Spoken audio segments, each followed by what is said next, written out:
ரீசெண்டா நம்ம சோசியல் மீடியால நிறைய பேர் ட்ரெண்ட் ஆயிட்டாங்க. அவங்க சோசியல் மீடியால மட்டும் இல்லாம அவங்க போற ஷோ கூட ட்ரெண்ட் ஆகுதாமே. யாராவது கேள்விப்பட்டீங்களா? அட ஆமா, நம்ம ஜீ தமிழ்ல சிங்கிள் பசங்க அப்படின்னு சொல்லிட்டு ஒரு ரியாலிட்டி ஷோ, அது பயங்கர ட்ரெண்டாவும் வைரலாவும் போயிட்டு இருக்கு. அது என்ன அப்படி ஒரு ஷோ சிங்கிள் பசங்க அப்படின்னு சொல்லிட்டு கேக்குறீங்களா? இதுல பார்த்தோம்னா நம்ம ஜோடி ஷோ நீங்க எல்லாருமே பார்த்திருப்பீங்க. அதுல எப்படி ஒரு 2 பேர் பேர் பண்ணி டான்ஸ் ஆடுறாங்களோ அதே மாதிரி இந்த ஒரு ஷோல 2 பேர் பேர் பண்ணி ஆக்ட் பண்ணுவாங்க, டான்ஸ் பண்ணுவாங்க, காமெடி பண்ணுவாங்க, ஒரு சில ஃபன்ஸ் கிரிஞ்ச் எல்லாம் பண்ணிட்டு இருப்பாங்க. டான்ஸ் வேணுமா டான்ஸ் இருக்கு, ஃபைட் வேணுமா ஃபைட் இருக்கு, எமோஷன் ஆல்சோ இருக்கு. அதெல்லாம் ஒரு பக்கம் இருக்கட்டும். இந்த ஒரு ஷோல பார்த்தோம்னா 3 ஜட்ஜஸ் இருக்காங்க. யார் யார் அப்படின்னா பார்த்திபன் சார், ஆலியா மான்ஜா அண்ட் ஸ்ருதிகா. அது மட்டும் இல்லாம ஒரு 10 ஏஞ்சல்ஸ் இருக்காங்க. யார் அப்படின்னா அவங்க எல்லாத்துக்கும் தெரிஞ்ச சீரியல் ஆர்டிஸ்ட் தான். அண்ட் இது மட்டும் இல்லாம ஒரு முக்கியமா பார்த்தோம்னா ஒரு 10 பார்ட்டிசிபென்ட்ஸ் இருக்காங்க. ஆமா, அந்த 20 பேர் சேர்ந்து என்ன பண்ண போறாங்க அதை எப்படி என் வாயால சொல்லுவேன். நம்ம முன்னாடியே சொன்ன மாதிரி இவங்க 20 பேரும் 2 பேரா பேர் பண்ணி பெர்ஃபார்ம் பண்ண போறாங்க. நம்ம இந்த அளவுக்கு மட்டும் சொல்லிப்போம். என்னதான் இந்த ஒரு ஷோ ஸ்டார்டிங்ல நல்லா போயிட்டு இருந்தாலும் ஆனா கொஞ்ச நாளைக்கு அப்புறமா ஒரு பஞ்சாயத்து வந்திருக்கு. அது என்ன பஞ்சாயத்து அப்படின்னா, இந்த ஷோவோட ஜட்ஜஸ் பார்த்திபனும் அண்ட் ஸ்ருதிகாவும் இந்த ஷோ விட்டு போயிட்டாங்க. அது மட்டும் இல்லாம ஒரு சில கேர்ள்ஸ் கண்டஸ்டன்ஸ் இருக்காங்க இல்லையா, அவங்களும் இந்த ஷோவை விட்டு போயிடலாமா அப்படின்னு சொல்லிட்டு முடிவெடுத்துட்டு இருக்கும் போது ஒரு சில கட்டுப்பாடுகள் அதெல்லாம் இருக்கிறதுனால வேற வழியே இல்லப்பா அப்படின்னு சொல்லிட்டு அந்த ஷோல இன்னும் இருக்காங்க. எங்களுக்கு லட்சியம் தான் முக்கியம். என்ன விடமாட்டேங்கிறாங்கம்மா. நான் இங்க உட்கார்ந்ததே தப்பு. இஷ்டத்துக்கு எந்திரிச்சு ஓடி போயிருப்பேன். ஏன் இந்த மாதிரியான பஞ்சாயத்துலாம் வந்துச்சு அப்படின்றது பாத்திரலாமா? அங்க இருக்கிற பார்ட்டிசிபென்ட்ஸ்க்கு இன்ட்ரோ கொடுக்கற மாதிரி ஒவ்வொரு பார்ட்டிசிபென்ட்ஸும் அங்க இருக்கிற ஆர்டிஸ்ட இம்ப்ரெஸ் பண்றதுக்காக ஒரு சில டயலாக் சொல்றாங்க, அவங்களோட திறமையெல்லாம் காமிக்கிறாங்க. இதுல ஒருத்தர் அழகா ராப் சாங் எல்லாம் பாடுறாரு, இன்னொருத்தர் டீச் பண்றாரு, இன்னொருத்தர் காமெடிங்கிற பேர்ல ஒண்ணு பண்ணிட்டு இருக்காரு. சோ இதெல்லாம் பண்ணிட்டு ஃபர்ஸ்ட் எபிசோட் ரொம்பவே நல்லா போச்சு அப்படின்னு சொல்லலாம். இந்த ஷோவோட செகண்ட் எபிசோட்ல பார்த்தோம் அப்படின்னா இந்த ஷோவோட மெயின் கான்செப்டான பேரிங் அது அங்கதான் வந்திருக்கு. இதுல பாக்குற சிங்கிள் பசங்க வயிறெல்லாம் எரிஞ்சு சாபமா கொட்டி தள்ளுற அளவுக்கு, சரி நம்ம அப்படியே சொல்லக்கூடாது, இந்த மாதிரி சொல்ற அளவுக்கு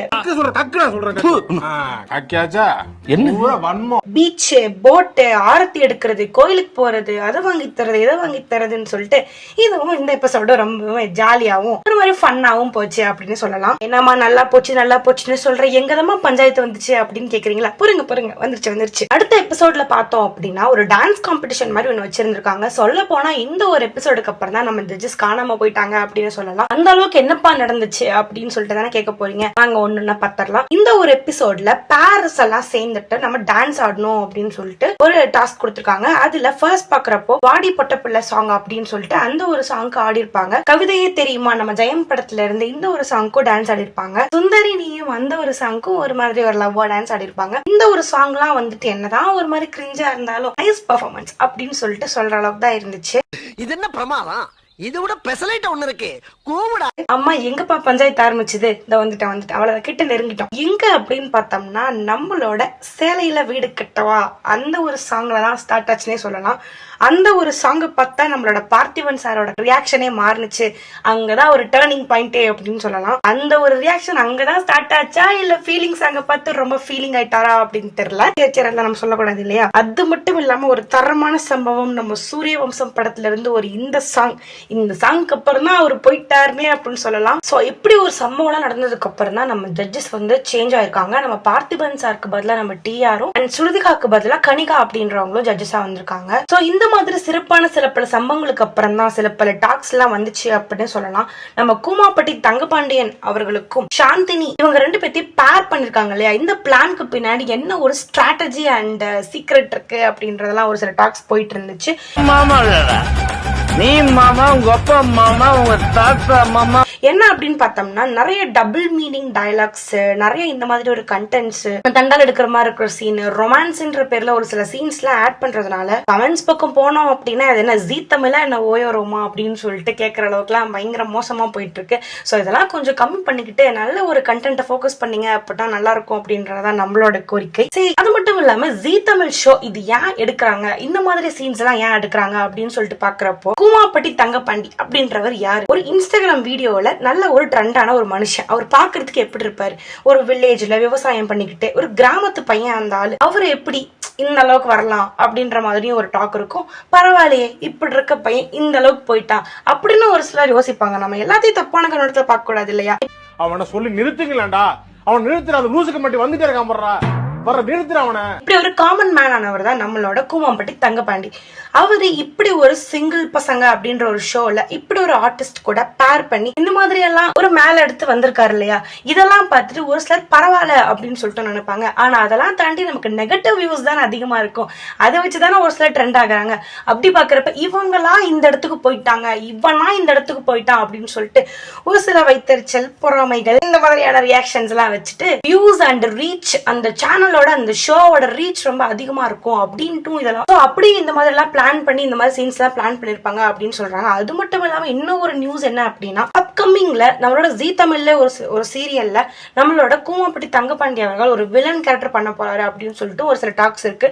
அது எந்த அளவுக்கு உண்மை அப்படிங்கறத போக போக பாத்துக்கலாம். என்னப்பா ஒரே நெகட்டிவ் பாயிண்டா சொல்றியே, பிளஸ் பாயிண்ட் சேனல்ல ஒண்ணுமே இல்லையா? பிளஸ் பாயிண்ட்னு சொல்லிட்டு இந்த ஷோல எதுவுமே பீப்புள்ஸ்க்கு போகலையா அப்படின்னு பார்த்தா அதுவும் இருக்கு. பாக்கலாமா? பிளஸ் பாயிண்ட் என்ன அப்படின்னு பார்த்தோம்னா, நம்மளோட பிளாக் ஸ்டார் சுரேஷ் நம்மளோட கன்னியாகுமரியை சேர்ந்தவர் தான் இவரு. நம்மளோட இன்ஸ்டாகிராம் நிறைய டான்ஸ் பண்ணி ரீல்ஸ் எல்லாம் போட்டிருக்காரு. டான்ஸ் பண்ணி ஒரு மாதிரி ஃபீமேல் கெட்டப் எல்லாம் போட்டு நிறைய ரீல்ஸ் போட்டிருக்காரு. வாய்ஸ் அண்ட் பாடி லாங்குவேஜ் எல்லாம் பார்த்தாலே ஒரு மாதிரி இருக்கு அப்படின்னு சொல்லிட்டு எல்லாரும் யோசிக்கிற மாதிரி தான் இவரோட ஒரு ஒன் வெர்ஷன் நம்மளோட சோசியல் மீடியால இருந்துச்சு. பட் ஆனா அவரு டிஜிட்டல் பிளாட்ஃபார்ம்ல ஒரு டீச்சரா இருக்காரு அப்படிங்கறது யாருக்குமே தெரியாது. நிறைய காம்படிட்டிவ் எக்ஸாம்ஸ்க்குலாம் வீடியோஸ் போடுறது, மேக்ஸ் வந்துட்டு ஸ்டூடெண்ட்ஸ்க்கு ரொம்ப ஈஸியா புரியுற மாதிரி சிம்பிளஸ்ட் வேல சொல்லி தரதுக்கு வீடியோ போடுறது, பயாலஜி வீடியோ கூட போட்டிருக்காரு அப்படிங்கறதெல்லாம் யாருக்குமே தெரியாது. அது எல்லாமே இந்த ஒரு ஷோல இவர் வந்ததுக்கு அப்புறம் தான் ரிவேல் ஆச்சு அப்படின்றதே சொல்லலாம். அது மட்டும் இல்லாம இவர் என்ன சொல்லியிருக்காரு அப்படின்னா, சோசியல் மீடியால நான் இந்த அளவுக்கு எவ்வளவுதான் அசிங்கப்பட்டிருந்தாலும் அவமானப்பட்டிருந்தாலும் இப்படி ஒரு ரீச் கிடைச்சதுக்கு அப்புறம் தான் என்னோட யூஸ்ஃபுல் அண்ட் நாலேஜபிள் வீடியோஸும் ரீச் ஆச்சு. இது இல்லைன்னா எனக்கு அதுவும் கிடைச்சிருக்காது. பரவாயில்ல, இது இருந்தாலும் அந்த வீடியோஸ் மக்களுக்கு ரீச் ஆகி யூஸ்ஃபுல்லா இருக்கு அப்படிங்கறது எனக்கு ஓகே தான், நான் ஹாப்பியா தான் இருக்கேன் அதை நினைச்சு அப்படின்னு சொல்லிட்டு அவர் சொல்லியிருக்காரு. பரவாயில்ல, இந்த ஒரு ஷோ என்னதான் ஒரு பக்கம் நெகட்டிவா இருந்தாலும் பாசிட்டிவ் பாயிண்ட்ஸும் இருக்கு சொல்றதுக்கு அப்படின்றது ரொம்ப நல்ல விஷயம் தான். அட் தி சேம் டைம் இன்னொரு பிளஸ் பாயிண்ட் நம்ம எல்லாருமே மறந்துட்டோம் அப்படின்னு சொல்லலாம். என்ன அப்படின்னு பார்த்தோம்னா, நம்மளோட கூமாப்பட்டி தங்கபாண்டி இவர் இன்ஸ்டாகிராம்ல ஒரு வீடியோ போட்டிருந்தாரு. அவரோட ஊரை பத்தி ஏங்க அப்படின்னு சொல்லிட்டு ஒரு வீடியோ. இது யாராலையுமே மறக்க முடியாது. இவர் என்னதான் அதுக்கு முன்னாடி நிறைய வீடியோஸ் போட்டிருந்தாலும் அந்த ஒரு வீடியோல தான் இவருக்கு நல்ல ஒரு ரீச் கிடைச்சது அப்படின்னு சொல்லலாம்.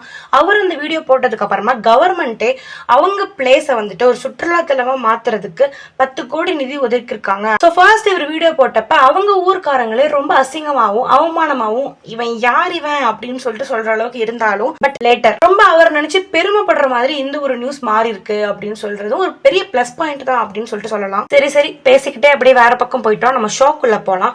அடுத்த எபிசோடு பார்த்தோம் அப்படின்னா, நம்மளோட அங்க இருக்கிற பார்ட்டிசிபென்ட்ஸ் இருக்காங்க, நம்மளோட சிங்கிள் பசங்க, அவங்க எல்லாம் வெளியே போய் வேலை செஞ்சு நிறைய அமௌண்ட் எல்லாம் சம்பாதிச்சு அந்த ஒரு காசுல அவங்களோட பேரான நம்மளோட சீரியல் ஆர்டிஸ்ட் இருக்காங்க இல்லையா, அவங்க நம்மளோட ஏஞ்சல்ஸ், அவங்களுக்கு கிஃப்ட் வாங்கி தரணும் அப்படின்றதான் ஒரு டாஸ்க். அதுலலாம் எல்லாருமே சூப்பராகவும், என்னதான் இந்த ஒரு கொஞ்சம் எபிசோட்ஸ்ல கொஞ்சம் புரிஞ்சுக்கிட்டாலும் அவங்களோட பேருக்கு ரொம்ப பிடிச்ச மாதிரியும் ரொம்ப சூப்பராகவும் கிஃப்ட்ஸ் எல்லாம் வாங்கி கொடுத்துருக்காங்க. ரொம்ப குட் அண்ட் நைஸ் மூமெண்ட்ஸ் வந்துட்டு அந்த ஒரு எபிசோட்ல கொடுத்துருக்காங்க அப்படின்னு சொல்லலாம். என்னடா ஷோ நல்லா போயிட்டு இருக்கேன்னு பாக்குறீங்களா? இங்கேயும் ஒரு அல்ட்ரா கிரிஞ்ச் இருக்கு. என்ன அப்படின்னு பார்த்தோம்னா, நம்மளோட கூமாப்பட்டி தங்கபாண்டி இருக்காரு இல்லையா, அவரோட கிஃப்ட பத்தி தான் இதில் நம்ம பேச போறோம். அவர் சாந்தினிக்கு ஒரு கிஃப்ட் கொடுத்திருக்காரு. என்ன அப்படின்னு பார்த்தோம்னா, ஒரு போட்டோ ஃப்ரேம் தான் அவர் கொடுத்திருக்காரு. அந்த ஒரு போட்டோ ஃப்ரேம்ல கூமாப்பட்டியும் சாந்தினிக்கும் கல்யாணம் ஆகி அவங்களுக்கு குழந்தைங்க இருக்க மாதிரி அப்படி ஒரு போட்டோவை தான் அவர் வந்து கிஃப்டா கொடுத்திருப்பாரு. அதுதான் ஒரு கிரிஞ்ச் அப்படின்னு பார்த்தோம்னா, அவங்க எல்லாம் சேர்ந்து வெட்டிங் போட்டோ ஷூட் பண்றாங்க அப்படின்ற பேர்ல அங்க இன்னும் ஒரு அல்ட்ரா கிரிஞ்ச் மூமெண்ட் பண்ணிருப்பாங்க. சோ இந்த மாதிரியான கிரிஞ்ச் மூமெண்ட்ஸ் எல்லாம் அவாய்ட் பண்ணிட்டு கொஞ்சம் ஃபேமிலி எல்லாம் பாக்குற மாதிரி இந்த ஷோவை கொஞ்சம் மெயின்டைன் பண்ணினீங்க, இம்ப்ரூவ் பண்ணினீங்க அப்படின்னா ரொம்பவுமே யூஸ்ஃபுல்லா இருக்கும் அப்படின்றதுதான் மக்களான எங்க சைட்ல இருந்து நாங்க கேட்கிற ஒரு கோரிக்கையா இருக்கும் அப்படின்னு சொல்லிட்டு இந்த வீடியோ முடிச்சுக்கலாம்.